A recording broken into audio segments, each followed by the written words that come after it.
মুস্তাফায়।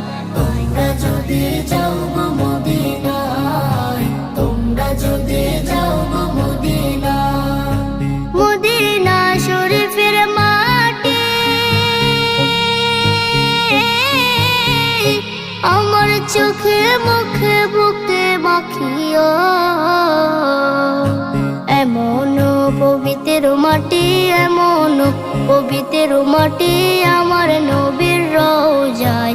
তোমরা যদি যাও গো মদিনায়, তোমরা যদি যাও গো মদিনায়। ইয়া রাসূলুল্লাহ ইয়া হাবিবাল্লাহ, ইয়া রাসূলুল্লাহ ইয়া হাবিবাল্লাহ।